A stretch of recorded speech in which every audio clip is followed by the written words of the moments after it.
Bienvenue à Contrecœur, à la paroisse Sainte-Trinité. Le premier seigneur s'appelait Antoine Pécotti de Contrecœur. Monsieur venait d'épouser Barbe Denis de la Trinité. Alors il a demandé que le patron de la paroisse soit la Sainte-Trinité.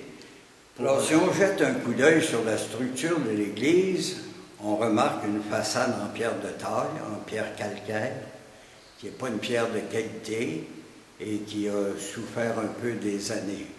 est en pierre des champs, qu'on appelle des moellons, mais on a bien vu que ça tient bien parce que l'incendie de 1863 n'a pas réussi à affaiblir les murs.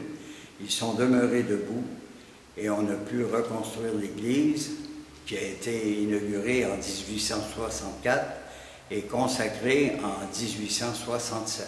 Vous voyez à la base du clocher 3 dates, 1726, 1818 et 1864. Ce sont les dates de construction des 3 églises de pierre. Mais il y a eu une chapelle de bois qui a précédé ces 3 églises-là en 1675. En 1817, on décide que l'église de 1726 est trop petite et on construit une des belles églises de Nouvelle-France, celle qui sera détruite en 1863. Dirigeons-nous donc vers le bas de l'église pour voir le tableau d'une grande quantité de missionnaires et de curés. Notre curé actuel, l'abbé Jérôme Longtin, est le 43e pasteur de la paroisse. Jusqu'en 1836, nous étions au diocèse de Québec. Ensuite, diocèse de Montréal, et ensuite, diocèse de Saint-Jean de Québec, et maintenant dans le diocèse de Saint-Jean-Longueuil.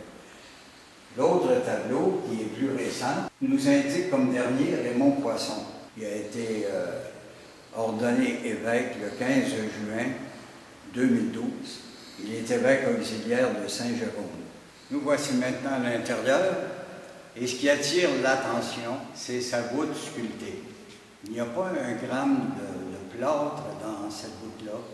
Il a fallu 3 sculpteurs qui ont travaillé de 1864 à 1867. Voici rendu au cœur de l'église, le sanctuaire, qui est construit sur le modèle de l'autel latéral qu'on a déjà vu, excepté que les arcades sont ouvertes pour permettre de voir la dernière scène qu'il y a dans le tombeau du maître-autel. Et les 6 chandeliers que vous voyez au retable sont justement ces chandeliers qui ont été sauvés de l'incendie. Voici rendu à la gloire qui est au-dessus de l'autel de célébration. Alors vous remarquez dans les nuages le triangle équilatéral de la très sainte Trinité. 3 côtés égaux, 3 angles égaux. Autour, vous avez le cercle de la gloire où on a installé 28 ampoules. C'est que 28 est un nombre parfait. Alors, ce n'est pas un caprice parce qu'à cause de la perfection de Dieu, il fallait 28 ampoules.